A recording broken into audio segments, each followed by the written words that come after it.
আমরা রাজশাহী বিশ্ববিদ্যালয়ের শিক্ষার্থীরা বিগত জুলাই বিপ্লবে সক্রিয়ভাবে অংশগ্রহণ করেছিলাম। যে বিপ্লবের মেন ম্যান্ডেট ছিল কোটার যৌক্তিক সংস্কার, কিন্তু বিপ্লব পরবর্তী কোটার যৌক্তিক সংস্কার তো হয়নি, বরং একটি অযৌক্তিক অবৈধ কোটা এখনও পর্যন্ত রাজশাহী বিশ্ববিদ্যালয়ে রেখে 2024-25 সেশনের ভর্তি বিজ্ঞপ্তি প্রকাশ করেছিল রাজশাহী বিশ্ববিদ্যালয় প্রশাসন। তার প্রেক্ষিতে রাজশাহী বিশ্ববিদ্যালয়ের সাধারণ শিক্ষার্থীরা বিগত 1 মাস যাবৎ শান্তিপূর্ণ প্রতিবাদ সমাবেশ করেছে এবং প্রশাসনকে সময় দিয়েছে।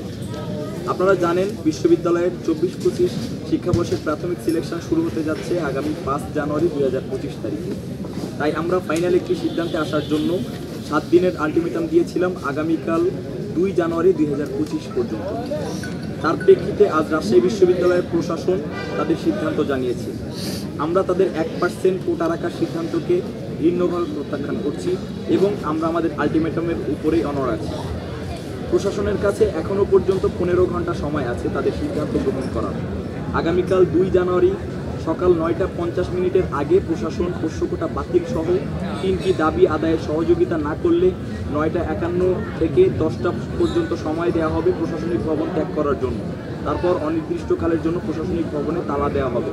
সাথে সাথে সকল শিক্ষার্থীদের প্রতি অনুরোধ থাকবে, আপনারা সকল ক্লাস বর্জন করে আগামীকাল সংস্কার কাজে অংশগ্রহণ করবেন। তিনি বিগত 5 মাসে যথেষ্ট বিভিন্ন কথা এবং কাজে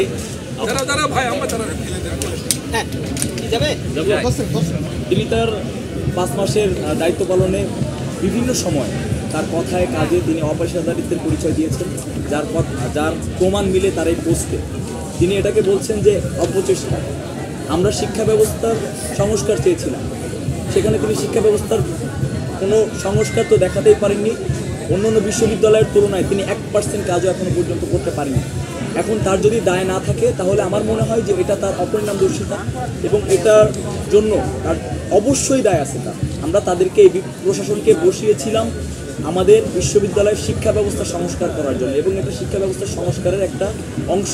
শুধুমাত্র তিনি নন, বিশ্ববিদ্যালয়ের ভিসি এবং প্রভিসি দুইজনই আমাদের প্রভিসি একাডেমি জনাব ফরিদ খান স্যার লিখেছেন যে এনাফ ইজ এনাফ।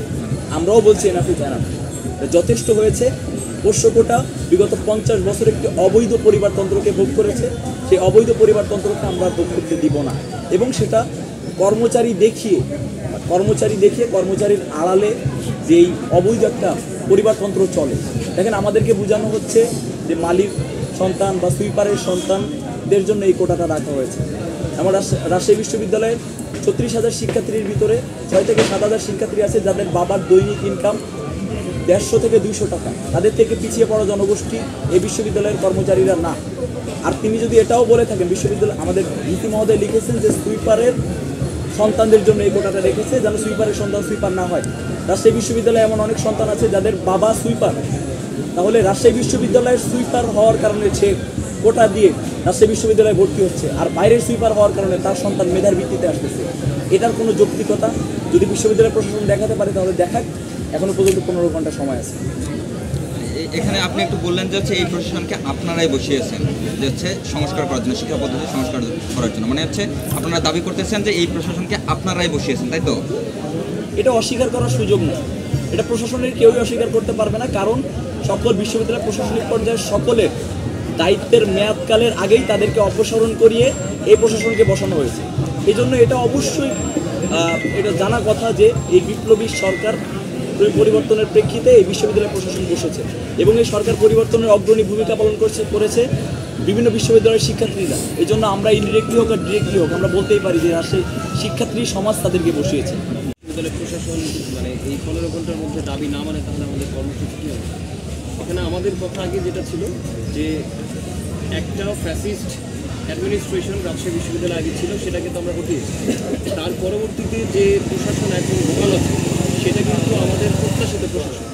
তার মানে এই প্রশাসন ন্যায্যতা প্রতিষ্ঠিত করবে এই বিশ্বাস তাদের উপর আমার আছে বা আমাদের আছে। সুতরাং আমরা এই পরবর্তী স্টেপ বা পরবর্তী উত্তর দেওয়ার কোনো চিন্তাভাবনা করছি না যে এই প্রশাসন যেহেতু আমাদের দাবি ন্যায্য এবং তাদেরকে আমরা ন্যায্যভাবে বসিয়েছি এবং তাদের প্রতি আমাদের ন্যায্যতা তারা প্রতিষ্ঠা করবে এই বিশ্বাসও আমাদের আছে। সুতরাং আমরা পরবর্তী স্টেপে যে তারা মানবে না এই চিন্তা আমরা করতে চাই, তাদের উপর আমাদের অগাধ বিশ্বাস এবং ন্যায্যতা তারা প্রতিষ্ঠা করবে এই বিশ্বাস আমরা নিয়ে এখনো পর্যন্ত আছি। আচ্ছা, আমাদের আলটিমেটাম যেটা দেওয়া ছিল ওইটাই এখনো পর্যন্ত আছে। তাদের 15 ঘন্টা সময় দেওয়া হয়েছে তাদের সিদ্ধান্ত গ্রহণের জন্য। এখনো পর্যন্ত 15 ঘন্টা সেই আলটিমেটামের সময় আছে। তারপরে আমরা 10টা থেকে আমরা প্রশাসনিক ভবনে তালা দিব এবং তারা এই 3টা দাবিতে আমাদেরকে সহযোগিতা করবে এবং এই 3টা দাবি আমাদের মেনে নেওয়ার প্রেক্ষিতে পরবর্তীতে বিশ্ববিদ্যালয় প্রশাসন খোলা হবে।